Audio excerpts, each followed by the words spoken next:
Sorry for the delay. I was trying to get my mic and everything to work. Hope you enjoyed that music. Bit chilled for me now. I'm not really into that type of music. Maybe some of you like that kind of that jazz stuff or that kind of low stuff. Maybe it relaxes you. I don't know. Nearly put me to sleep though, but maybe I'll get some better music. What's up, Kyle? How you doing? Can you hear me okay, Kyle? Just had some problems with my mic, guys, and I am sorry, but now we're here for the second episode of the Viking stream. So basically, guys, the Viking stream is just a laid-back discussion where we can talk about all movie stuff, whatever opinions you have, dish them out. We won't be judged here. Any questions you have as well, just put them here into the comments or on Twitter, wherever you want to put them. And yeah, that's 100%. And we can just talk about the one thing we love, which is movies. I'll pick something in the news, a discussion or something like that. We'll talk about it for a bit, and then I'll get to your guys' questions. Now, if you want to send me a question in before the stream starts, you can go to Facebook, Instagram, Twitter, wherever you want. Just tell me it's for the Viking stream, and it's a discussion, even a discussion piece, something that you want to get off your chest about anything got to do with movies. I'll read it out here. It can be as long as you want, and we'll discuss it and all that stuff. But I hope you're all keeping well. The first stream the other day was actually a lot of fun. A lot of people were coming in and saying, getting some engagement, getting some conversation going, which was absolutely brilliant. We've already got a couple of people in there. Tony Movie Chappy goes, "Hi man, how are you doing, man? I hope you're keeping well. Hope you had a good day, or wherever you are. Where are you in the world? What time is it where you are right now?" Here it is 12:40 a.m. Yeah, so look, my sleep schedule is all over the place because we're on lockdown here. My college is from home, so I'm going to sleep at all hours anyway. So I'm going to be awake anyway, and I'd probably just be inside watching movies. So, and there is Sienna, how are you? How are you keeping? Good to see you here. Yeah, so my sleep is all over the place. I think last night I went to sleep at 5 a.m. Woke up at 2 p.m. Yeah, I know that's pretty lazy. I don't like sleeping in late. I like getting up early and doing my run and stuff like that. But yeah, so basically what I did today, he says, Tony Movie Chappy goes, "I'm in Florida. It's 7:38 p.m. over here. Man, it's still kind of early enough for you, so." And Kyle goes, "After seeing the first three Terminator movies, I can definitely see why people love Arnold Schwarzenegger so much." Yeah, pretty good movies.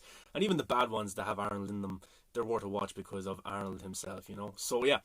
So what did I do today? Basically, got up, went for a run. So what I'm doing every day is I go for a run every day, and then I come back and lift some weights, get some food. So that's basically what I do. I'm doing this kind of new challenge now. It's for the next 60 days. I have to run 5k. Me and my brother are doing it. My brother runs a lot as well. So yeah, we've got that ahead of us for the next 60, 61 days. 5k every single day. We ran every day anyway, but this is kind of a new challenge we set for ourselves.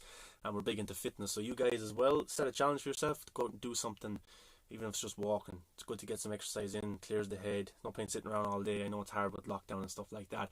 But yeah, any cool TV shows or movies that I watched lately? I've actually watched the first 3 episodes of the HBO Max show with Kaylee Cuoco.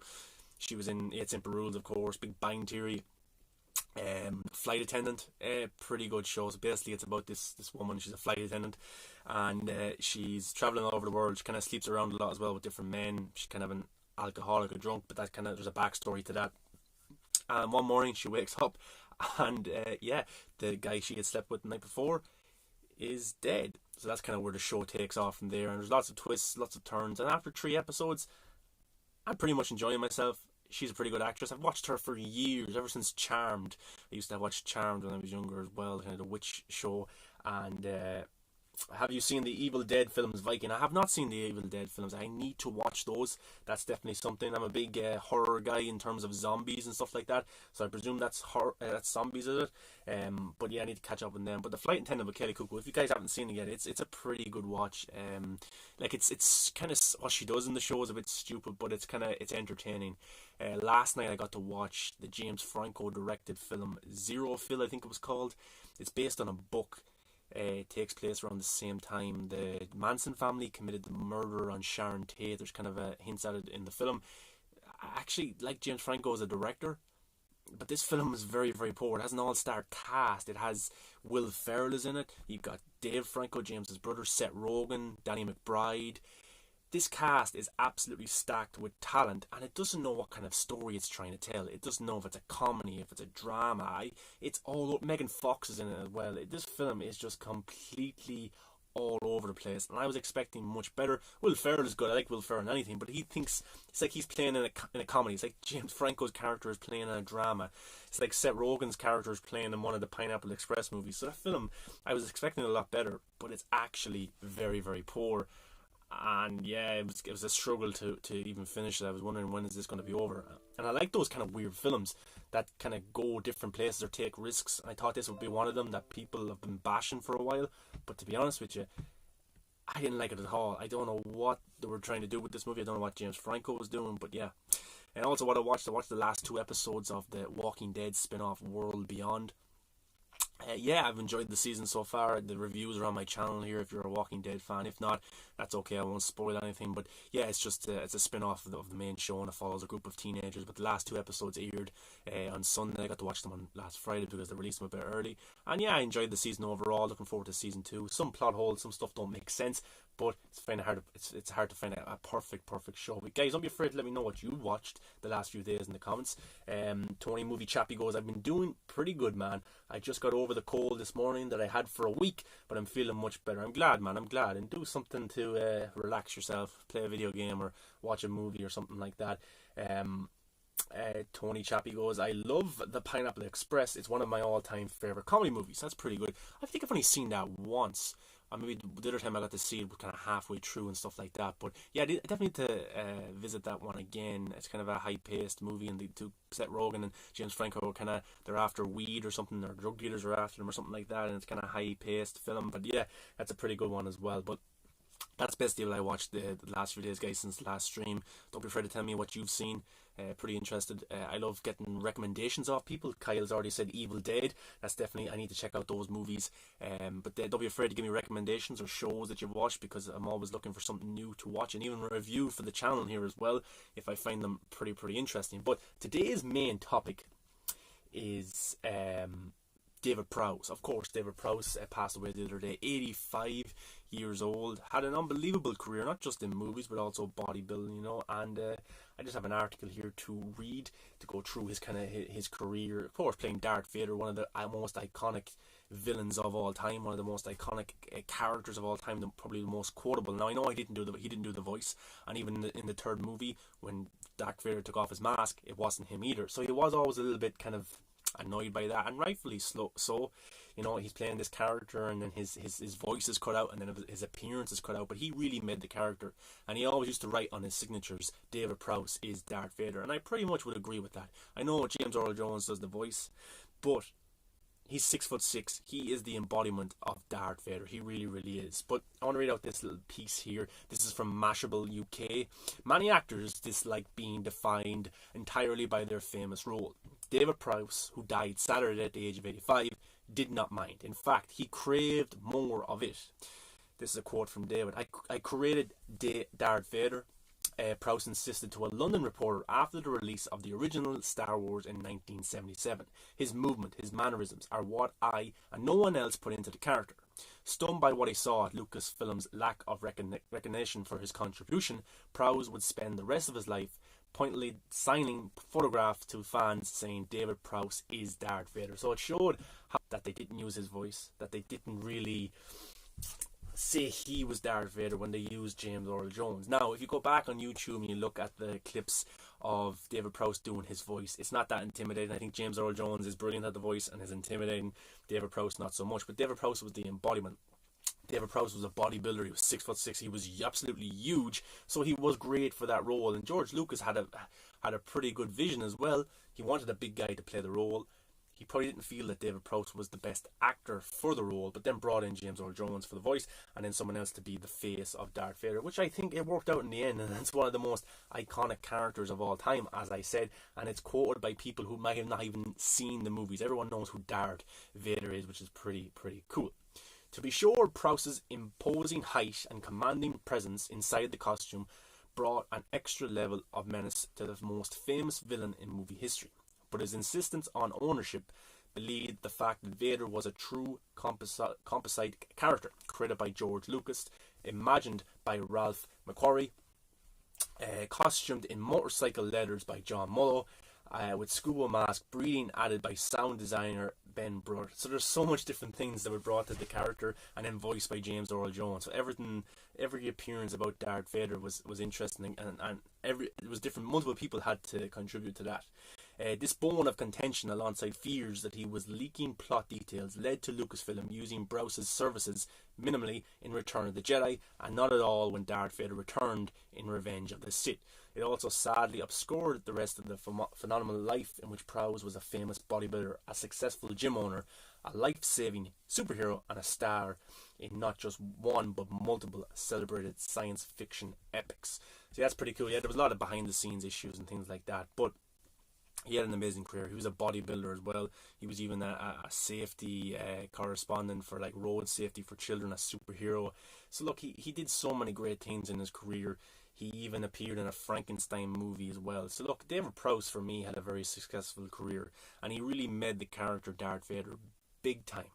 Absolutely, no matter what you say. I know he didn't do the voice. He wasn't in the suit for the face reveal in the third movie, but he was the character. He was the actor that was there throughout and brought that presence to it, which I think can't be denied whatsoever. But look, let me know, guys, your thoughts about him as an actor, as a character. Absolutely brilliant. Like even in Rogue One, I know it's not David Prowse in the suit, but I think of him straight away. And whenever I see Darth Vader, I think of David Prowse and his presence he brings to it. Of course, James Earl Jones as well in his voice. But it's not just one person who made the character Darth Vader; it's multiple people. But it's pretty sad, about David Prowse. Let's look at some of your guys' comments here. Kyle Arkin says, I highly recommend Terrifier. I think I've seen that, Kyle. It's probably one of the goriest movies you will ever see. It's a great throwback to the classic slasher movies. I think I've seen that one before. Pretty weird. Tony Movie Chappie says, yeah, very sad, man. Rest in peace, David Prowse.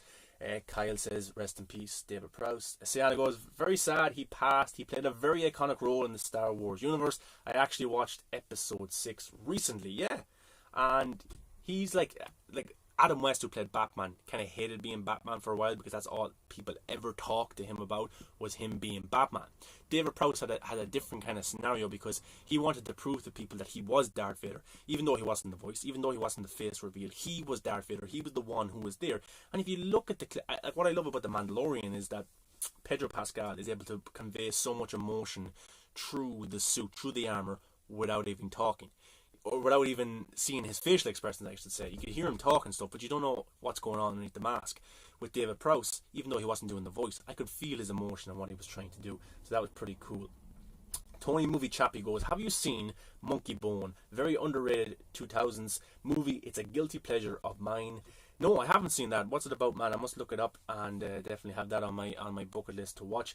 Kyle Larkin goes, other movies I have yet to see are Alien and Predator. Man, you need to get on those movies big time. Absolutely classics. You need to start watching those. And Tony Movie Chappie goes, are you into animation movies? Of course I am. Yes, of course. Grew up on Toy Story. Grew up on The Incredibles. Grew up on Bug's Life, all those types of movies. Absolutely love them. Watch them today if I can get a chance and stuff like that. But probably my favourite was Toy Story. Those movies have made me laugh, made me cry, and all those kind of things. But yeah, of course, I'm into animated movies. Soul is coming out on Christmas Day on Disney Plus. Probably give that a watch. It looks pretty good. Probably watch that with my sister. But yeah, of course, I'm into animated movies. If you're not, you have to be a soulless person. I think there's something to be got out of animated movies big time. Even Spider-Man Into the Spider-Verse was a great animated movie, and I wasn't really interested in it too much because sometimes the superhero animated films can't be that good. But that one was pretty good. Kyle Arkin goes, have you seen Gotham? If so, what do you think of the Joker? I have seen Gotham. I haven't completed Gotham yet, though. I'm on season 2 or 3, and I have seen Cameron Monaghan's Joker, and yeah, I really like him in the role. I didn't like his look they gave him in the last season. I just seen clips and images of it, but him in the role, he's a great actor. He's a brilliant actor as well. So yeah, and he's even in the Star Wars franchise and the games as well, and he might make it over into the live action. But yeah, he was absolutely brilliant in the role. Dr. Fake goes, hi Viking, how you doing, man? I hope you're keeping well. Tony Movie Chappie goes, yeah, I'm so looking forward to Soul. That looks amazing. Yeah, it looks pretty good. I'm looking forward to that as well. But yeah, I got a question earlier on from Instagram from Snyderverse DC. Opinion about Dick Grayson as Robin Death. So yeah, basically in the Snyder universe, Dick Grayson is the Robin who was killed by the Joker, not Jason Todd. So going by the comics, it was also always Jason Todd who turned into Red Hood. The Joker killed him, beat him brutally, stuff like that. But in Zack Snyder's universe, he's confirmed this on Vero, that it's Dick Grayson. Now, when David Ayer was doing his Suicide Squad film, the studio interfered big time in that movie. Absolutely. They butchered it, jarred out scenes, they cut a lot of stuff, but Jeff Johns also changed a lot of the kind of source, the lore of this world that Snyder was building. And he said, you'd miss it briefly, but when Amanda Waller is going through the entire Suicide Squad team, it has Harley Quinn, and what it does is Harley Quinn killed Jason Todd, Robin. So basically, Jeff Johns changed it from Dick Grayson to Jason Todd, and changed it from Jared Leto's Joker killing Robin to Margot Robbie's Harley Quinn, which I didn't like. And around the time the movie came out, maybe a little bit after, David Ayer said, yeah, it was Jason Todd, always Jason Todd, but then he changed his mind. He said, no, look, I was only playing on with the studio and their decisions. It was always Dick Grayson in Zack Snyder's eyes, and Zack Snyder has said himself, it's always been Dick Grayson. So, look, the thing is, with source material, with comic books, I'm not a big comic book reader. I read some comics, I read some ones that interest me and stuff, but for me, it does not have to be accurate to the source material. Look at the X-Men movies. I love the X-Men movies, and people tell me, oh, they're terrible because they're not a tribute to the source material, to the comics. They're different medias, they're different things. Yes, you can take inspiration, but what's the point of doing them frame by frame? What's the point of having Wolverine the exact same way he was in the comics to the big screen? There's no surprise in it and stuff like that. So I like Zack Snyder that he was doing his own vision. I like how Christopher Nolan did his own thing for his Batman trilogy, how Tim Burton did his own thing, because if you put these artists inside a box and say you have to play by these rules, you have to reference these kind of material, then you're leaving a lot of stuff behind. And I like the directors doing their own thing. Kyle Arkin goes, awesome man, I love him. He's definitely, in my opinion, the best live action Joker to date. Hopefully he plays the Joker again, whether it's in another TV show or a movie. Cameron Monaghan, yeah, pretty good actor. Yeah, my favourite Joker of all time, of course, is Heath Ledger in The Dark Knight, and it's a pity that he passed away. I would have looked forward to him coming back for The Dark Knight Rises, and I'm sure the storyline for The Dark Knight Rises, the ending, everything would have been a lot different if Heath didn't pass away. But of course, some things are more important than movies. And yeah, Joaquin Phoenix did an unbelievable job in his film as well. Of course, won an Oscar. Really loved that film. I've seen that film 5 times in theaters. Joker and Batman are my favorite characters of all time. So when a movie with those characters come out, I definitely watch them a lot, and I always get rewatch value in them, no matter what. Kyle Arkin goes, whether you agree or not, whether you like it or not, for the story that Zack wanted to tell with his Batman, it had to be Dick Grayson who was the dead Robin and not Jason Todd. Well, the thing is about it, do you really see a Robin running around, a 14, 15-year-old in this universe that Snyder has built, running around alongside Ben Affleck's Batman? Like, people are saying, will we get a flashback scene to the Robin dead? Maybe, but I don't think we'll ever see a Robin in this universe running around with Ben Affleck's Batman. I know he referenced the female Robin as well coming into it at some stage, but it all depends on what kind of story they can tell going forward. If they're just telling the Justice League stories, then I don't see a Robin coming into it. If Batfleck can do his own series and multiple seasons, then of course I can see him doing something like that as well. But yeah, I just never pictured that kind of Robin running around with Ben Affleck's Batman. I just don't. You know, this is a different kind of Batman. It's a different kind of world. And I think what Zack Snyder was doing in BVS, by referencing the suit, by showing the suit, was his kind of reference to the fans, his kind of nod to the comics, saying, look, that's the Robin that was in this universe, that's the suit he wore, that's very comic accurate, but we'll never get to see it on the big screen in a lengthy process in a whole film. So that's kind of my opinion on that. But as I said, I don't really care about the source material. I want the actors, the directors, the writers to do their own thing, tell a unique story that we've never seen before, and put their own spin on it and have us on the edge of our seat thinking what's going to happen next. The worst thing is knowing what's going to happen. It takes away that value of it. Tony Movie goes, have you seen Harley Quinn animated series? It's hilarious, and Kaylee Cuoco is amazing as Harley Quinn. I've actually only watched the pilot, the first episode. I actually really I need to start watching it and binge it. I liked the first episode, and Kaylee Cuoco was an amazing actress, and her voice is brilliant for Harley Quinn. And while watching that show that I was talking about, The Flight Attendant, I honestly think she would be a brilliant live action Harley Quinn. Absolutely. I actually think she would be a better Harley Quinn than Margot Robbie. I don't know, there's something about her voice, everything screams Harley Quinn for me. And if they were to do, look, there's multiple Batmans right now. There's multiple Supermans. If Harley Quinn, Margot Robbie's Harley Quinn is the theatrical Suicide Squad, this Suicide Squad, Birds of Prey, Joker, Harley Quinn, whatever they're going to do on the big screen. If Margot Robbie wants to be that character, that actress, that character's her on the big screen, I would love to see a Kaylee Cuoco live action HBO Max Harley Quinn series. I think she would knock it out of the park, and I think she would take a lot away from Margot Robbie's Harley Quinn. I think she would be a better Harley Quinn, even though Margot Robbie is probably the better actress. But yeah, that's what I think about that. Guys, let me know in the chat what you think of that. Kaylee Cuoco is a live action Harley Quinn. I just think it would be pretty interesting. Like, but the first episode, I love the references to the Joker and the other villains, and even Batman popping up in it as well. I love that. For me, Birds of Prey was lacking big time because it wasn't bringing these characters into it. I like Birds of Prey a lot, but for me, it just really wasn't telling us that this is Gotham City. You know, Commissioner Gordon should have been referenced. He should have been in it. Ben Affleck's Batman or a Batman should have been in it. I don't like how they cut out Jared Leto's Joker and just had like a stand-in like they did for Shazam. I just didn't like those. I didn't like those things whatsoever. But yeah, even though I like Birds of Prey, I just think there was a lot of missed opportunities about that. But yeah, Kyle Arkin goes, I think we will see Robin in the Snyderverse in flashbacks to him getting killed by Joker. And look, there's loads of theories out there right now about what's going to happen. And I think I even did a video myself about in what capacity could we see Jared Leto's Joker. No, that's a video I'm going to do soon enough, I think. But yeah, but there's so many references. Look, to be honest, it looks like they're doing the Nightmare sequence. It looks like they're doing a Nightmare timeline. Now, in the 2017 film that was supposed to come out, I'm guessing there was already a Nightmare sequence in it, and Zack Snyder, with the additional photography, is adding more in it, with Mera, with Joe Manganiello's Deathstroke, with Jared Leto's Joker, which is pretty cool. Now, will we get a flashback to Robin being killed by the Joker? It's a possibility. It could be a little small flashback and things like that, but Wayne Manor was burnt down. The theory is that Robin was burnt down in Wayne Manor. Zack Snyder kind of hinted at that as well, so that's pretty cool and that's pretty dark, and that would be an interesting thing to see. An interesting scene would be if Ben Affleck Batman found Robin dead. He went on a rampage looking for Joker, and we got to see that iconic scene that we've never got to see. Is Ben Affleck's Batman absolutely beating the shit out of Jared Leto's Joker, knocking his teeth out, and then you have Jared Leto's Joker just sitting there laughing at him, and Ben Affleck's Batman isn't able to kill him.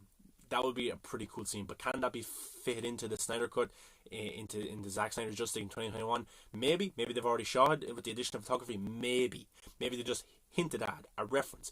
But I'm pretty interested to see the dynamic between Ben Affleck's Batman and the dynamic between Jared Leto, if it's in the Nightmare timeline. How do they interact with each other? Do they kind of play off each other? Do they actually like each other in this timeline? Or is Jared Leto's Joker kind of tormenting Ben Affleck's Batman, but Ben Affleck's Batman has to put up with it because he needs Joker for some reason in this Nightmare timeline? Now, how does Joker look? That's another thing as well. A road-weary Joker. Let me know in the comments, guys, what you think this Joker is going to look like.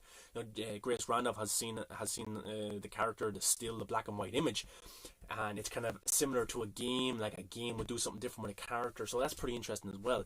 But I would love to see the Robin scene. But I do not think it's in the Zack Snyder's Justice League. I think that was solely for the flashback, for the Nightmare sequence that we're going to see. And my favourite scene from Batman v Superman was the Nightmare sequence. I absolutely fell in love with that the first time I seen it. To see it on the big screen like that, it was absolutely insane. 5 minutes of just pure Mad Max style Batman. It was unbelievable and like something I've never seen before. And I don't know about you guys, but that was my favourite scene. And it expanded the world, and it said Flash appearing in as well. We're going to get more of it, and it's a pity. It's a pity. We're supposed to kind of get a full movie about that world. But maybe if Zack Snyder's Justice League is a success, we will get more of them kind of scenes. And I can't wait. I really can. I'm so excited to see Joe Manganiello's Deathstroke with his mohawk. Like, what the hell is that about? Mera and all them kind of things. It's absolutely fascinating for me as a fan, and I'm sure you guys as well. But the interesting thing is, this is 4 episodes. How long will the Nightmare sequence be? If they already shot some scenes in 2017, 16 for it, and they add another 5 minutes on top of it, like, how long is this scene actually? Tony Movie Chappie goes, I actually like Margot Robbie as Harley Quinn, But I agree, Kaylee Cuoco would be amazing to see as a live action Harley Quinn. I just think so. I think there's something about her. After watching this show, if I didn't watch this show, I probably wouldn't have that opinion right now. I'd probably say, oh, Harley Quinn, Margot Robbie. That's the only interpretation that I think is suitable right now. But I just think she would absolutely knock it out of the park. I just think she has everything for her, and I would have to see HBO Max. Maybe they could do an episode, a live action episode of the Harley Quinn show, and have Kaylee Cuoco in the role and stuff like that. Now that would be pretty cool. And that's a popular show, and it's doing pretty well, and it's very, very funny. And Kyle Larkin goes, I would love to see it if Ben's Batman series, there's an episode where the full episode is about the relationship between Batman and Robin just before he gets killed. Yeah, look, if Ben Affleck's Batman does come back, it could be a movie, it could be a series. It could be a trilogy of movies. Anything, hopefully it does happen. Now, there's no guarantee, of course. Things can change. But I would love to, it would be a dream if Ben Affleck would come back and was directing this show or movie as well. But yeah, an entire episode or a 15-minute sequence or a scene or a little flashback to see what the relationship was like between those two would be pretty cool. Unbelievable. And to see the Joker kill him. I know it sounds a bit effed up, but to see Joker kill Robin and then Ben Affleck's Batman, him kind of have a fight. Do you think Jared Leto's Joker, even though he's a little bit muscular, do you think that he would be able to stand up to Ben Affleck's Batman in a fight, even for just a little bit? I wouldn't think he'd be able to beat him or anything like that. Tony Movie Chappie goes, what are your thoughts on Daredevil and Elektra, but only the director's cuts, very underrated comic book movies? Do you know what? Daredevil, the theatrical version, very poor movie. I bought the director's cut on DVD. I watched it one night and I was like, that's a pretty good movie. And I like that version of the movie, the director's cut. I have yet to see Elektra with Jennifer Garner, of course Ben Affleck's ex-wife. I've yet to see that. Is there a director's cut for that movie as well? I've seen Elektra so many times for sale on DVD, but I never watched it. I never bought it. And I like buying comic book movies on DVD or Blu-ray. I like having a collection of them. I've got a nice collection in my room, but I like having them just hold and things like that. But Elektra is one that I definitely need to purchase. But yeah, is there a director's cut of Elektra? I'd be pretty interested in that, because director's cuts have something interesting about them. We're getting something new. The Godfather Part 3 is getting a new ending, a new title. Rocky 4 is getting a new version as well. Of course, the Snyder cut of Justice League. So yeah, it's all pretty interesting stuff. Dr. Fate says, who would you want to see Spider-Verse live action? Would you want to see Spider-Verse live? Yeah, I would, of course. Now, another kind of thing that Sony could do is if they just let Tom Holland's Spider-Man appear in the MCU and interact with Thor and all those characters, but then Sony did their own kind of Miles Morales Spider-Man film and brought in Tobey Maguire and Andrew Garfield and different kind of Spider-Man like that. That would be pretty cool. But would it work? Would Sony be able to do it? Now, of course, Venom as well, a big success. What kind of universe will that play into? What Spider-Man's in that universe? You need to have a Spider-Man for Venom. Morbius, what universe does that play into? We see Michael Keaton's Vulture, who's in the MCU, kind of in the Spider-Man movies, in that movie. And then Tobey Maguire is supposed to pop up in Doctor Strange 2, maybe, and Spider-Man 3. So it's all pretty interesting stuff. And, you know, it'd be cool. It would be really, really cool to see that in live action. I really like the animated film, especially Nicolas Cage's character, Spider-Man Noir, pretty cool. Tony Movie Chappie goes, do you think that we'll ever see a Deathstroke movie? Because interesting enough, Garrett Evans, who directed the two Raid movies, yeah, he said he had a script, or he was going to do one with Joe Manganiello, a Deathstroke movie. That would be awesome. And even Joe Manganiello kind of referenced something that he was working with Zack Snyder on future projects. Now they are working on an animated Army of the Dead movie. It could be that, or it could be something more. Could it be a Deathstroke series? That would be unbelievable. Just imagine like a 6-part to 8-part Deathstroke HBO Max series. Garrett Evans is the director. Let them do their own thing. Make it all rated. Do what you want. It gets me excited. It would be unbelievable. Is there any kind of HBO Max shows or movies that you guys want to see? Because look, Wonder Woman 84 is coming to HBO Max, and then theater release wherever you are in the world. So is there any other HBO Max shows or that you would love to see from the DC universe? Of course, Titans is going there. We've got Zack Snyder's Justice League, which is all awesome stuff. My man Dr. Fake goes, did you see the Mike Tyson fight? I did. I stayed up. It was 5 a.m. or 5:30 a.m. My time when I was about to watch it. Yeah, look, two men, they're old enough, unbelievable fighters. I think Mike Tyson going to knock them out. I really think Mike Tyson going to knock them out. I think Mike Tyson was holding back a little bit. He was absolutely giving them some awesome body shots, and there was a few times where he could have went in for the hooks and took him out completely, but Mike Tyson didn't really go down that direction. I think if he was in there with a pro fighter, maybe not one of the best pro fighters, but a pro fighter, and it was a real fight, I think Mike Tyson would have did pretty well. His stamina was pretty good. You know, people were saying, could Mike Tyson last 8 rounds? He could have lasted 16 rounds. He is ridiculously fit.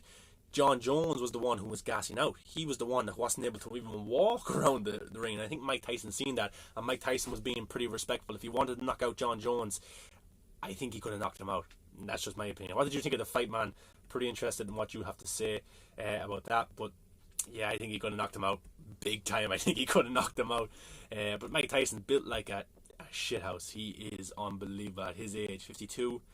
Ridiculous. Especially a year ago, he was like heavy overweight and stuff like that.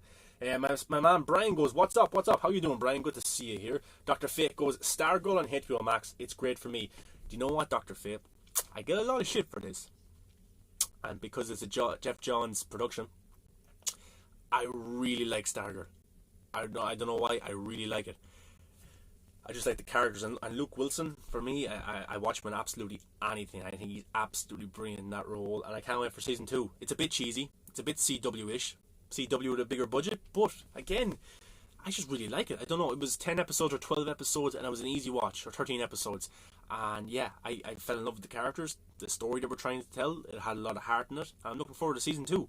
Like, people say, oh, how can you like that? It has Jeff Johns involved with it. Well, look, Jeff Johns isn't acting in the show.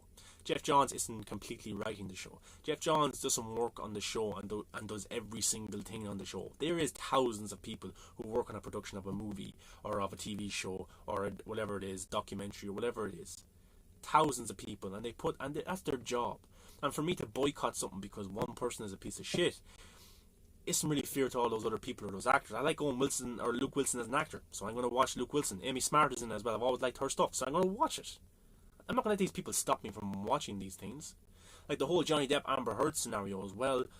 Look, I can separate the art from the artist in a certain capacity. You know, I can. So I'm going to watch Johnny Depp's movies. I'll watch Amber Heard's Aquaman 2. I don't agree with everything they do in their personal life, but I want to watch movies. That's the thing about it. I want to watch movies and TV shows and enjoy myself.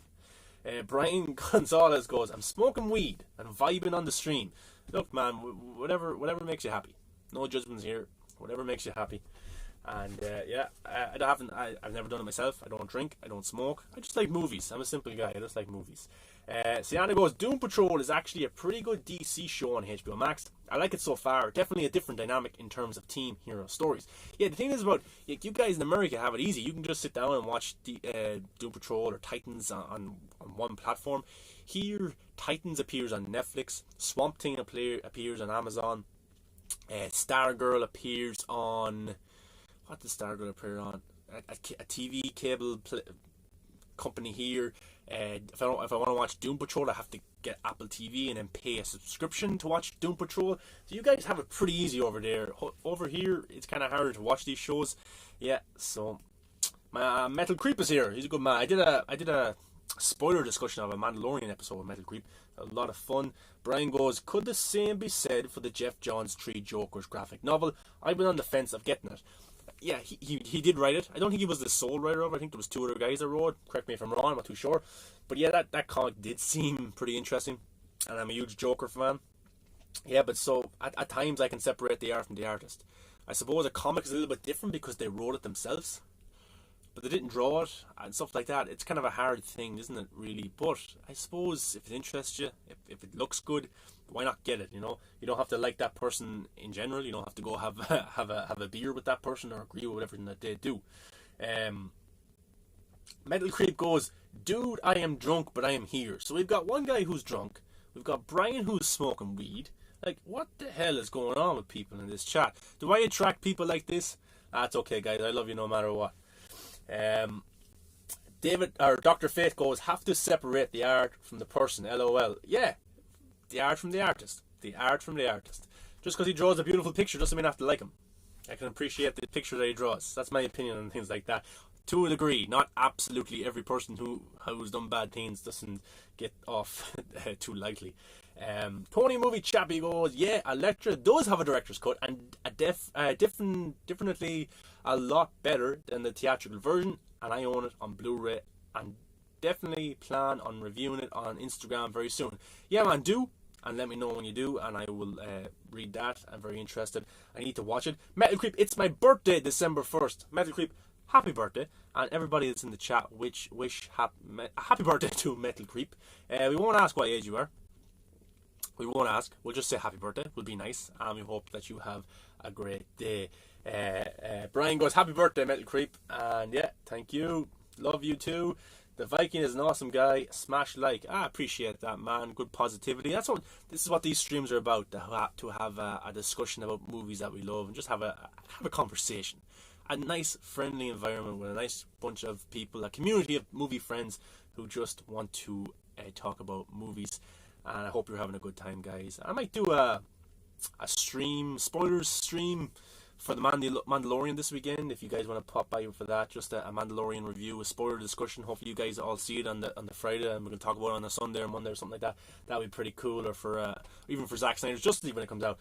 But Kyle goes, have you played the Injustice games, Viking? The Injustice games? No, I have watched the cutscenes, and the first one I think it is. Pretty good storyline, and I like the animation style to it. But no, I haven't played them. I've just watched the cutscene movie on YouTube. That's what I do with some games I can't afford to buy, or games I just don't want to buy. I just watch the cutscenes and watch. And you know what? Some of the games have pretty good movies in them.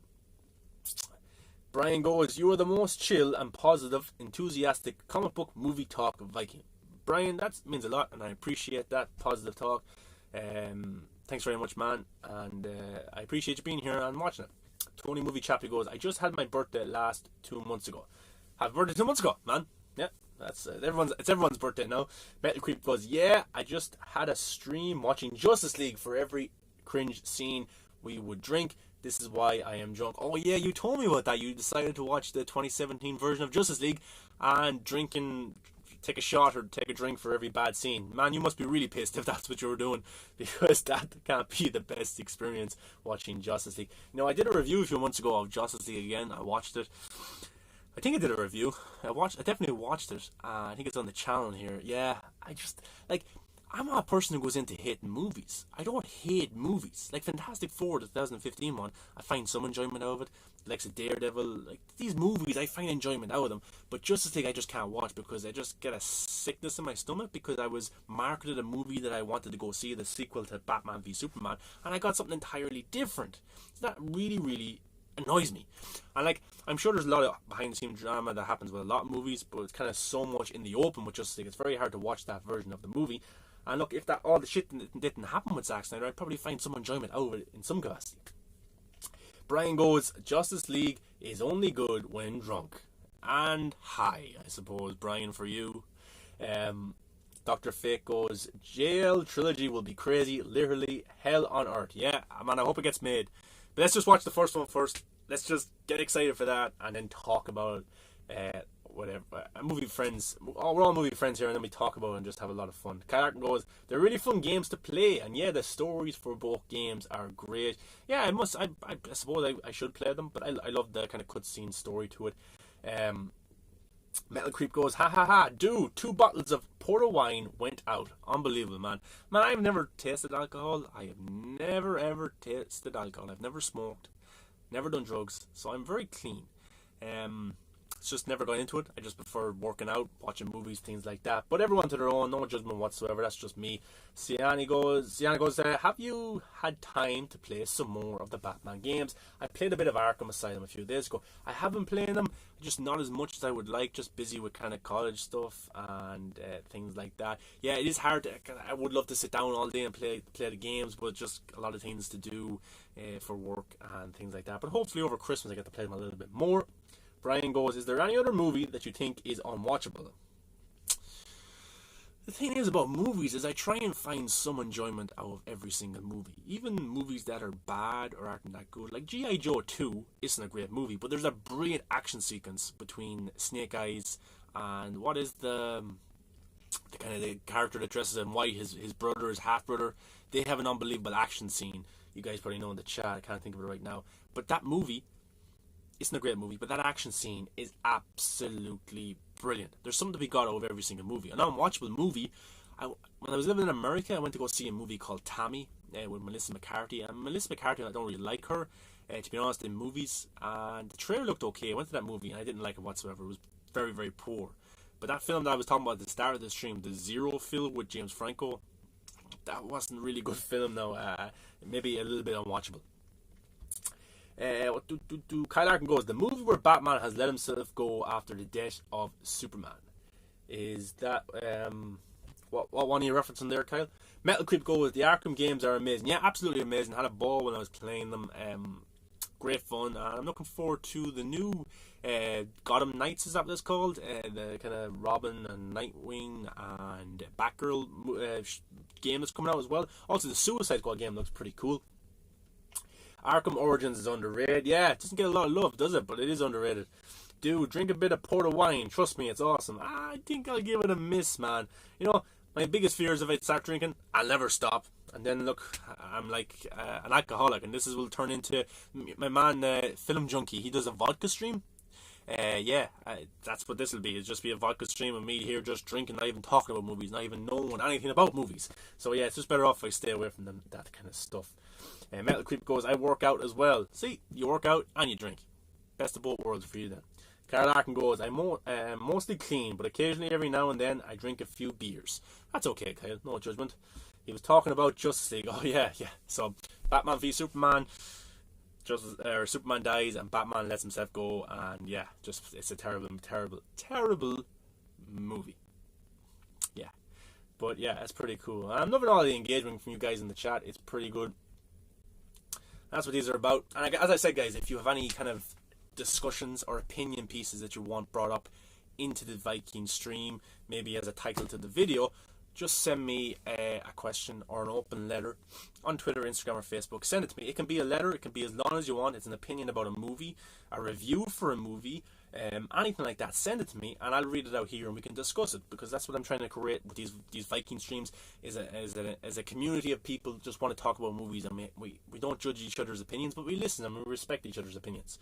Metal Creep goes, one thing we noticed on our stream: why did the Atlanteans went on a boat to fight? Why did the Atlanteans went on a boat to fight?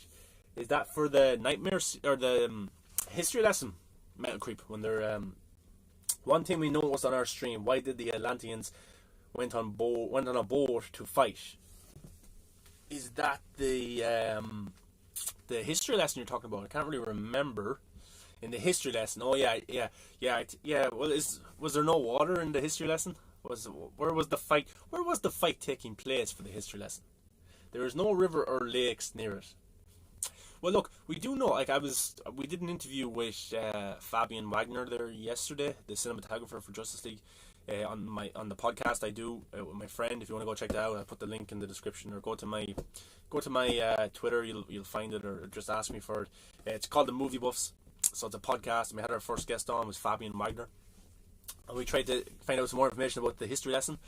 But it will be a lot better than what we've seen, he said, and it's going to be much longer. It's a large, substantial scene. So I'm just guessing, 15 to 20 minutes maybe of a history lesson scene.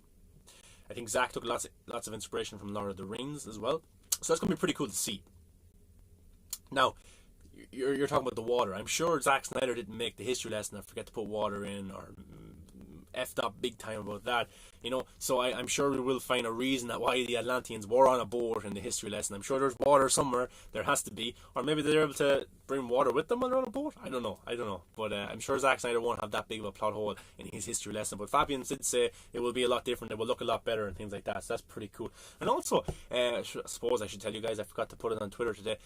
We have our next episode of the Movie Buffs tomorrow evening, at 7 p.m. my time. I don't know, you might want to convert to time wherever you are in the world, but 7 p.m. it's 1:20 a.m. here now, so wherever you can convert it that way then as well.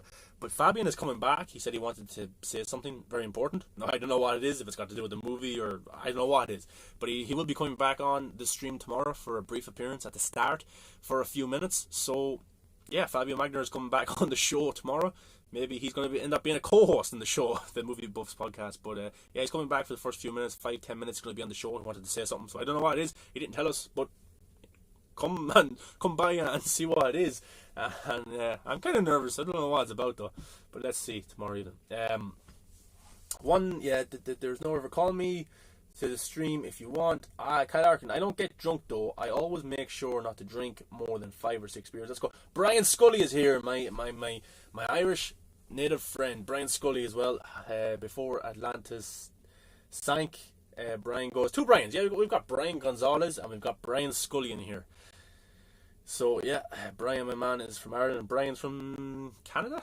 I'm probably insulting Brian right now. I think he's from Canada, or maybe it's America. Kyle Arkin goes, I work out. I do 200 push-ups every day. I do 4 sets of 50 push-ups. I do a couple of hour breaks between each set. That's good, man. That's good stuff. Yes, Canada, I got it right. See, I do pay attention to people online. See, guys, you just don't follow me on Twitter. I just don't follow you. I know who you are as a person. I stalk your page. I stalk everything about you. Just kidding. Sometimes, depending on who you are.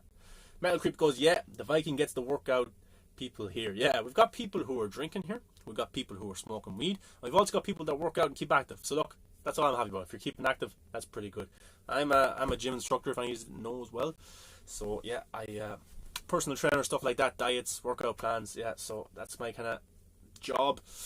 Kinda in a pandemic world, it's very hard to be a gym instructor and work hands in hands with people or one-on-one with people when there is no gyms open, and you're not allowed close to people and stuff like that. Yeah, but cool. Yeah, but I'm interested to see the history lesson in Zack Snyder's Justice League. It's supposed to be a big scene. Green Lantern does appear in that scene.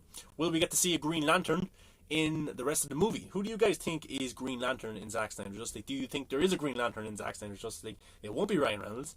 Some rumors coming out now that Ryan Reynolds will appear in Justice League 2 because he won't be in Justice League 1.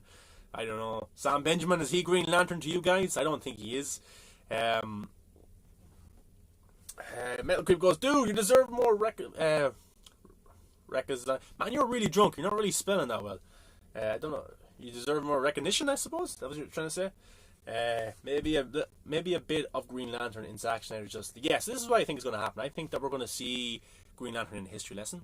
I think we will see Green Lanterns, but not Hal Jordan, not Jon Stewart. I think what we get to see is a reference to the Green Lanterns. And remember that scene that was supposed to be in the Snyder Cut? I don't know if it is, where Ben Affleck's Batman wakes up. There's kind of a green glowing light, and there's 2 kind of Green Lanterns there, and they're kind of warning him or something like that. We'll probably get something like that. Will Jon Stewart be in it? Maybe he got to shoot.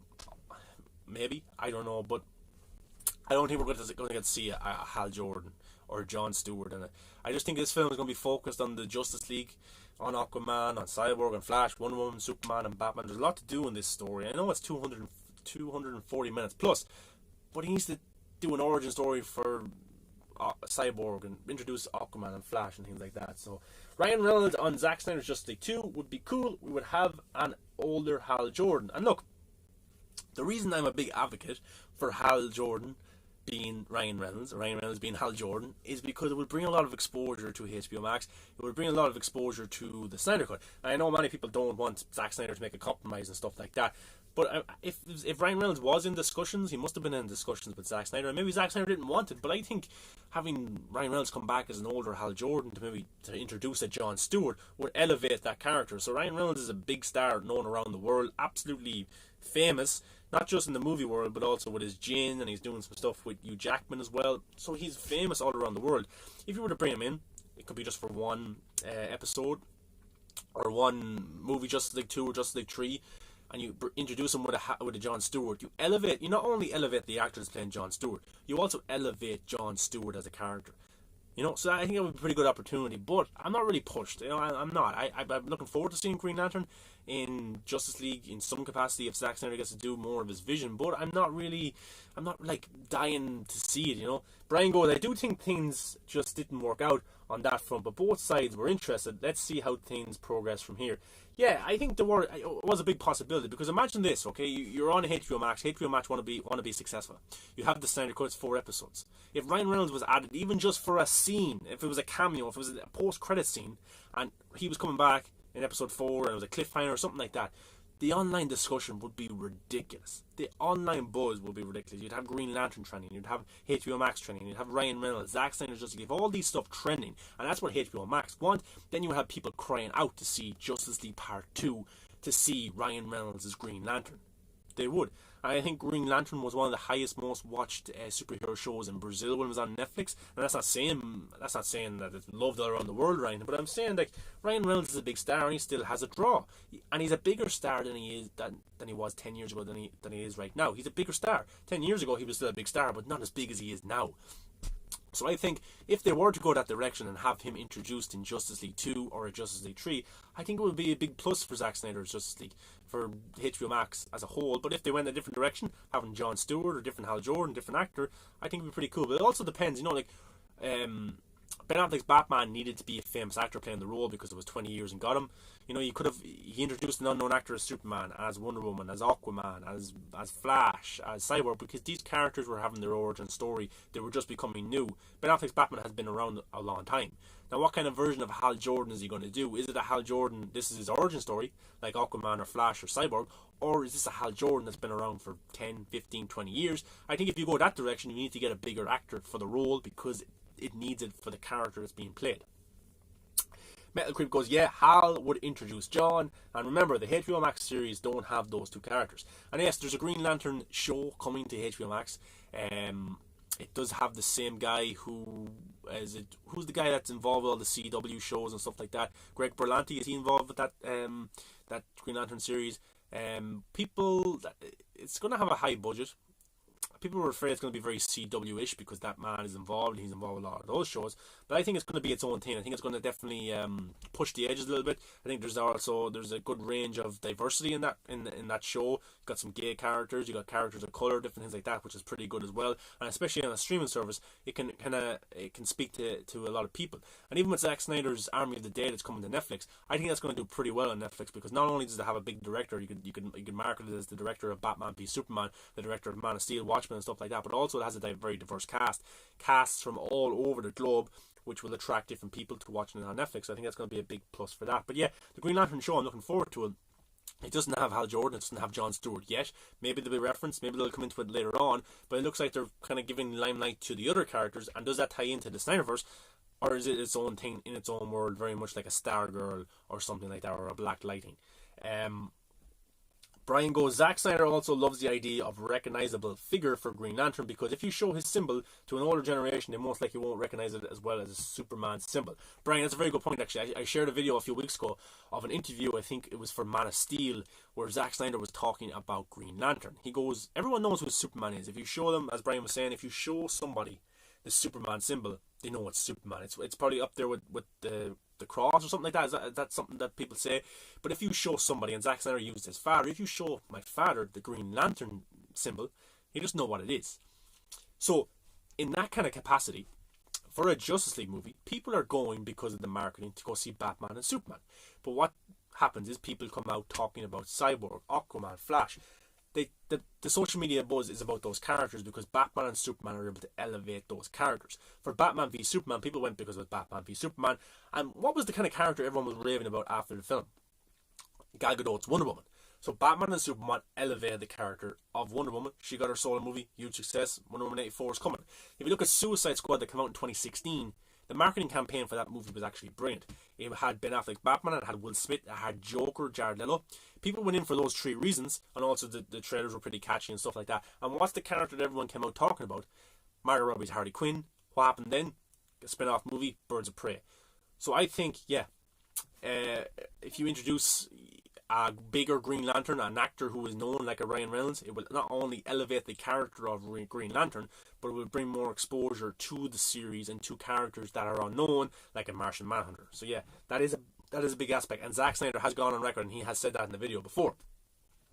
Kyle Larkin goes, do you like Ian Glenn's Batman from Titans? Yeah, I do. He plays a pretty good Bruce Wayne. I'd love to see him kind of in the suit and stuff like that. But yeah, he's a little bit of an older character, and it's more about Dick Grayson and Jason Todd. Yeah, but he's fine in the role. Yeah, nothing wrong with him whatsoever. Tony Movie Chappie goes, thoughts on Green Lantern, Ryan Reynolds' Green Lantern movie? Yeah, it has a pretty good opening. I think around the middle it's good as well. But then after about the midway point, it starts to go downwards. It isn't that great. It's not a terrible movie. It's not one of the worst comic book movies of all time. But I think there was a lot of behind the scenes trouble with that movie because I heard that they were writing scenes day by day. I think Jeff Johns was involved in that as well. The guy who's involved with the Green Lantern series was involved in that movie as well. So there's kind of some warning signs already. But yeah, that movie had a lot of behind the scenes drama. But I love how Ryan Reynolds kind of pokes fun at it a lot. That's pretty funny. But the movie is watchable. It's not bad. It's just the CGI is pretty poor. Like really, really bad, the CGI. You know, I don't know how bad. I don't know how they made it such a poor CGI movie when you look at Man of Steel, which came out 2 years later and looks absolutely fascinating. Where was I?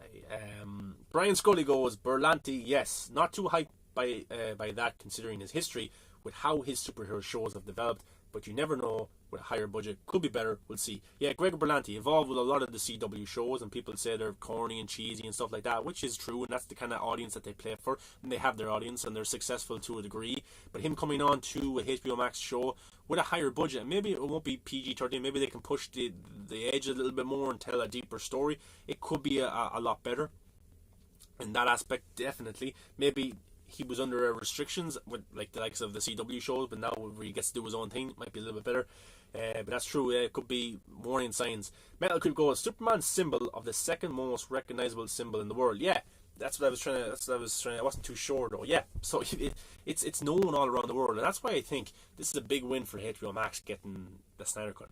You've got the biggest IPs in the world. You've got Batman, Superman, Wonder Woman. Even Aquaman has propelled in the last few years because of the $1 billion that made. You know, Cyborg is actually a very popular character due to the Teen Titans animated show.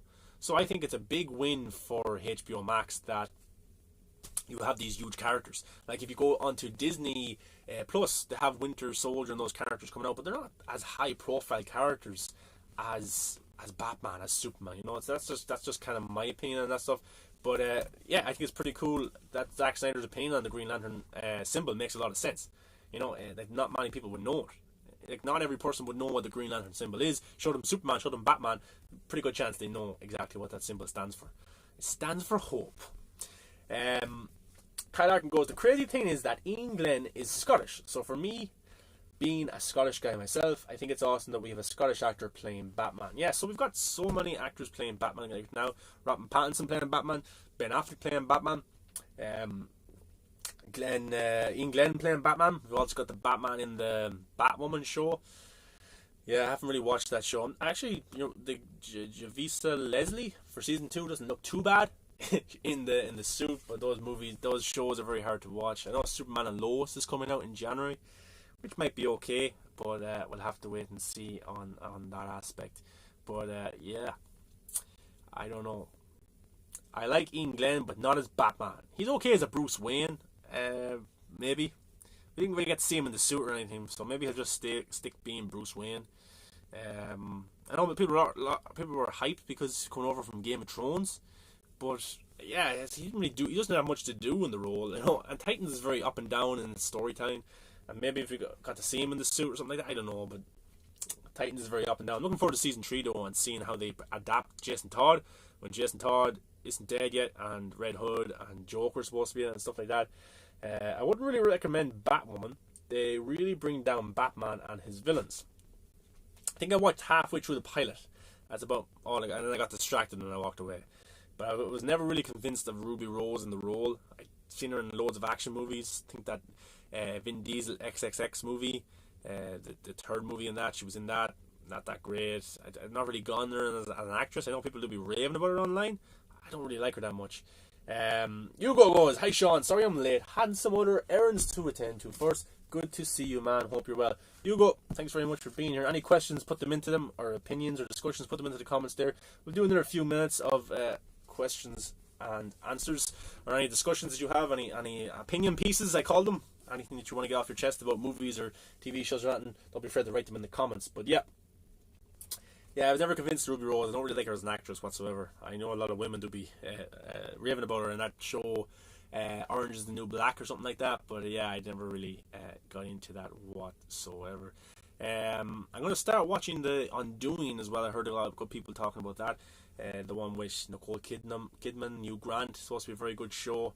There's loads of shows I need to watch. It's just very hard to watch everything. There's so many shows out there, and there's only so much time. Even though we're in a pandemic and you may have loads of time in your hands, you can't sit around watching TV shows all day and movies. You know, these shows take a lot of watching time. But yeah, so it's very hard to see that. But anything trending on Twitter or anything? Any news?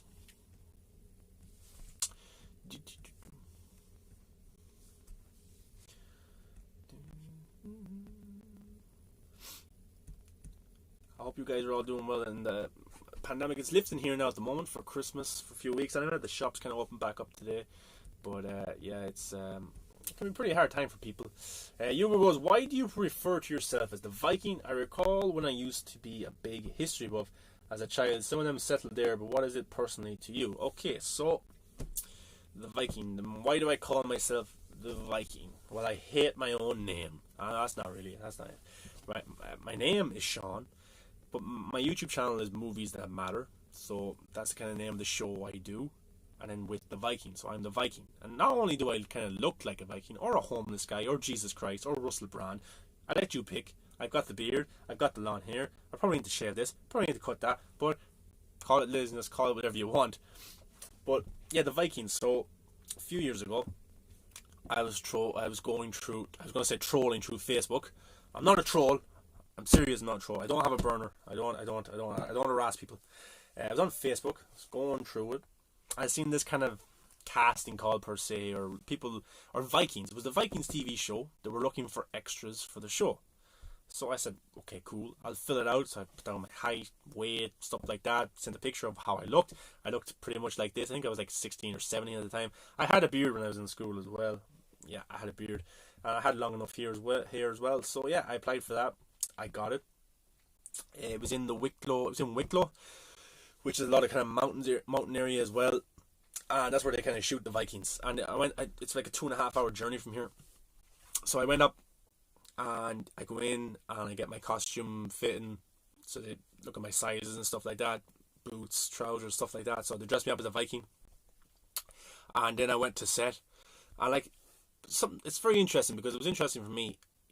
We were shooting this kind of one scene all day, and the one scene was this priest is walking towards a princess or the queen, and he's walking, and there's different kind of variations of it. So he's walking, and there's a piece of dialogue, there's walking, he looks. So they shoot this scene so many times, and then what happens is they shoot it from this side, then they shoot it from that side, then they shoot it from behind, and then they shoot it from the front, then they shoot it from a little bit up high. So we had to go through this all day. So I said it was about 8 hours on set, and all I'm doing is I'm a civilian in the town, I'm a peasant, I'm standing there watching this all day, and this is loads of other Vikings as well. There's like 30 or 40 of us, and we're all standing there like this while the priest is walking down the middle.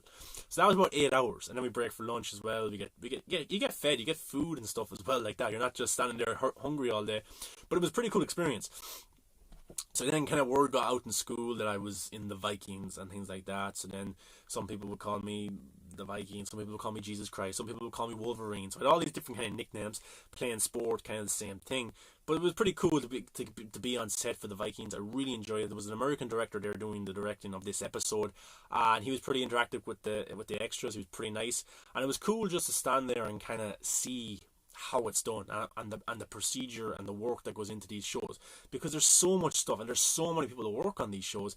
Like we were standing there for 8 hours, and I was just taking it all in, and it's a pretty exhausting day. But yeah, that's how I kind of got the name The Viking, because I was on these shows. Then I went and did Game of Thrones, and that's even bigger than The Vikings. The Vikings is a big show. The sets are pretty cool, big sets and stuff like that. But then I went to The Vikings, or the Game of Thrones, and that's even bigger. They've got these inside studios up in Belfast, these massive sets built outside. They've got sets built away from the main set. So overall, it was a pretty good experience. And the Viking one, it's kind of weird to describe, but it seems more professional. It seems more locked down. You have to go in, you have to give your name, you have to make sure it's you before they let you on set. You have to go in, there's food and stuff there for you as well, but you go to makeup, they cut my hair as well and stuff like that to make me look a certain way. I think I was in a scene on a wedding, but then I went and did the spin-off as well. That was cancelled. The one with, I think Naomi Watts was supposed to be in it. I went and did the day shooting there. That was cancelled then after 3 episodes. Yeah, so that's kind of where I got the name The Viking per se. But yeah, it was a pretty cool experience, and I really enjoyed it. And I also did a documentary for the Smithsonian Channel in America.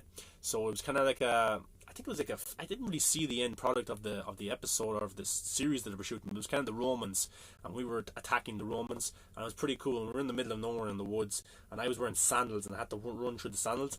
And then we went through a fight choreograph scene. So these guys who go around to all these shows, they work with the extras to teach them how to fight and how to hold the swords and the shields and stuff like that. So we worked with them for about 4 to 5 hours. Then we went into the woods and shot the actual scene. So you have a partner. So I'm a Viking, I'm against the guy, and we come up with a sequence between ourselves. The director doesn't tell us what to do. So we're there, I'm with this guy, and he's like, okay, this is what you're going to do. You're going to hit me here, I'm going to block it. Then you're going to jump over my sword swing. Then you're going to come at me, you're going to charge at me. So we had a whole sequence plan, and everyone has a partner. And so this is a sequence that you do for 2 to 3 minutes. The director is a good bit away, so all of us are in front, and he goes action, and we're doing that for 2 to 3 minutes. Then he calls cut, then he gets a different side and stuff like that, and then there's a different sequence where people die. So that was a pretty cool experience. That's kind of where I got the name The Viking, and it was a lot of fun. Really enjoyed it, and like, I've been on small productions, Vikings, and then Game of Thrones was absolutely insane. So sorry for the big long rant, but that's where I got the name The Viking.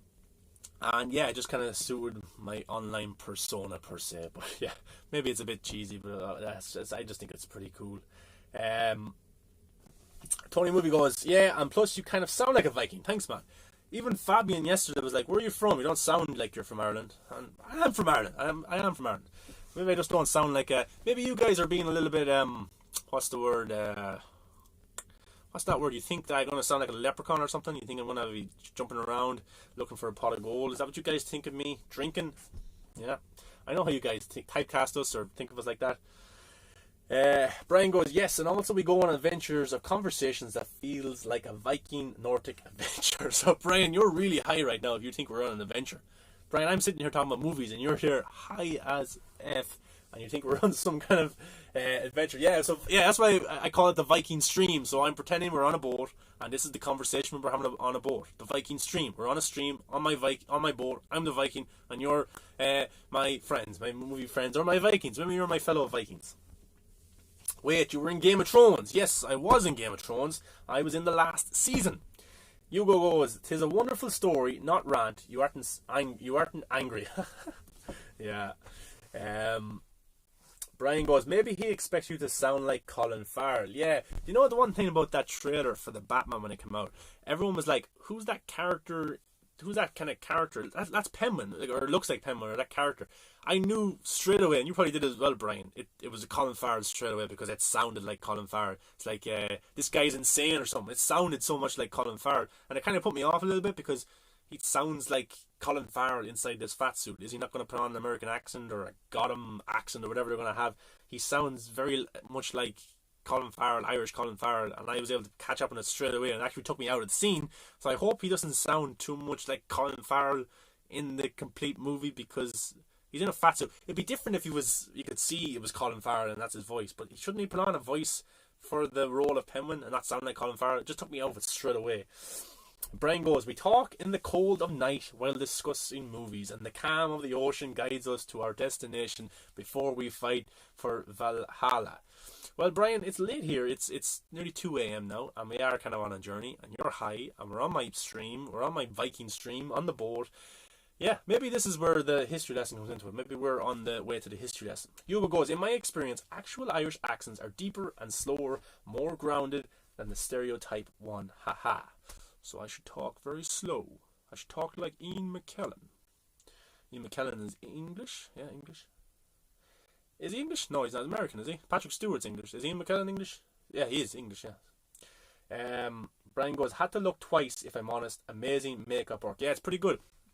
It's pretty good. Gone are the days of putting on weight, isn't it? The Jared Letos and Christian Bales where they method act and put on loads of weight or lose loads of weight. Now you have Gary Oldman for that film The Darkest Hour where he played Winston Churchill. I didn't see that movie.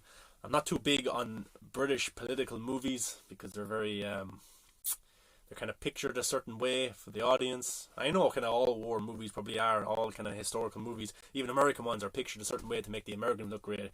The British ones are to make the British look great, stuff like that. But I just kind of stay away from those kind of things sometimes. Even though I did like Dunkirk, there's not a lot of great Irish movies that showcase the Irish history and stuff like that. Some of them kind of are, not too accurate in my opinion, but yeah. Hugo goes, I'm glad other people noticed. Colin looked like the Fox mayor of Gotham, Richard Kind. Yeah. Tony Movie Chappie goes, a great animated movie that you seriously need to check out is a movie called Little Prince. It's an absolute masterpiece and probably is my favourite animated movie of all time. I've never heard of that one, Little Prince. It's definitely, you guys are giving me loads of movie recommendations that I definitely need to catch up on and watch. Lots of movies. So the thing about movies is there's so many of them. There's no way that you've seen every single movie of all time, and it's great to kind of broaden your horizon of movie watching and to see new movies that you've never seen before. It's great. Even like I watched Zack Snyder's favourite movie, Excalibur, a few weeks ago. I think, Brian, you've watched it as well, or you haven't got to watch it. I think you watched it. It's a pretty good movie as well. Long enough, and there's supposed to be a longer version of it as well. They even cut it down even more, but yeah, I just love watching new movies that I've never seen before, and it's just pretty interesting.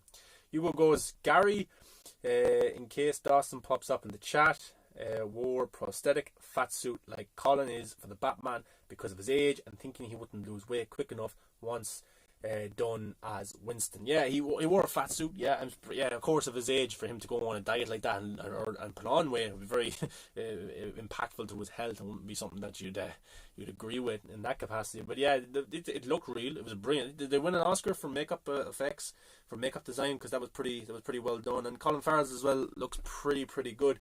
Yeah, it was a Christian Bale was making a funny joke. Did Christian Bale play that Mike Chaney character, or Dick Cheney? He played that role. Was that Christian Bale? He didn't put on weight for that. Or he wore a suit. I think that because he was asking Gary Oldman, how did you put on so much weight for the Winston Churchill movie? And Gary Oldman was like, well, I just put on a fat suit. And then you had Christian Bale like, oh, okay. And Christian Bale after putting on so much weight for that movie, The Vice President, I think it's called. That's a pretty good movie. But he put on so much weight from it. Brian goes, seen it a few times now. Yeah, watched it again the other day. It's a pretty good movie actually. I wasn't expecting it to be so good, and like I didn't understand it completely at first. But I read up on some things on it, and there's some good podcasts on YouTube about Excalibur, and some great hidden meaning in it. And even the ending to Batman v Superman, where Superman is sacrificing himself to kill Doomsday, is very, very similar to the end of Excalibur. I won't spoil it, but I'm just saying the camera shot is very, very similar, and yeah, it's pretty cool. Hugo goes, he did method act the chain smoking with the cigar though. So I was told in a London cigar shop I visited a year ago. So he actually smoked cigars then for the role. Yeah, it's pretty cool. It's kind of, so he wouldn't put on weight for the role, but he'll smoke for the role though. It's pretty interesting. Thoughts on Josh Whedon getting fired from his HBO series that he was doing? Yeah, I suppose you could say fired, stepped down, whatever you want to say. He definitely didn't step down his own accord. Definitely had a lot to do with the Ray Fisher scenario. Yeah, I'd say it's pretty annoying for him because he's been working on that project since mid 2018. That's when it got greenlit by HBO. They've cast absolutely everybody. All they have to do is get ready to shoot. So it probably is, unless they're going to rewrite the script that he had. It looks like they're ready to shoot that, and he's just stood down. This is a show that he's created, of course, so I'm sure he might have a producer's title on it, like an executive producer or something like that, just in name. Might get paid a little bit, but he definitely won't have a lot to do with the show, and he had to stand down. It looks like a lot of this impactful stuff from Ray Fisher is truly standing to these people. You know, Jeff Johns, John Berg took away their credit from Zack Snyder's Justice League as well, rightfully so. So yeah, it looks like they're all falling down one by one here. Like Josh Whedon, for me, is a bit of an overrated director. I think Avengers 2012 isn't a good movie.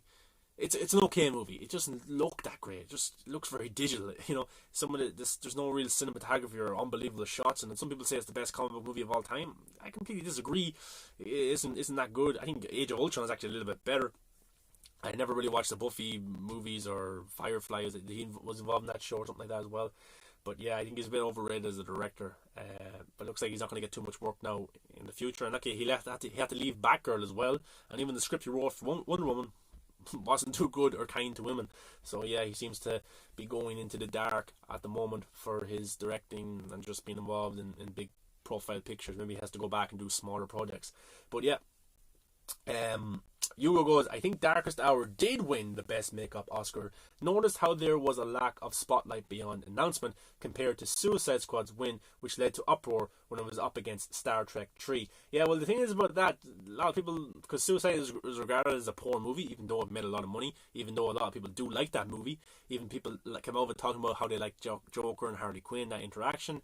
Yeah, and I like Suicide Squad, I really do. I've done a few videos on the channel here about how much I really like Suicide Squad, even though it's not David Ayer's real film. I really want to see his film, but yeah, did win an Oscar, and that was pretty funny that Suicide Squad did win an Oscar.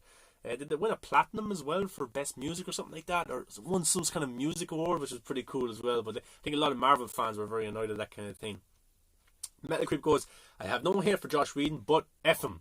If he was fired now, it's no coincidence. Yeah, like, I don't stand here day by day bashing on Josh Whedon from some of the stuff I've heard and some of the stuff we've been told.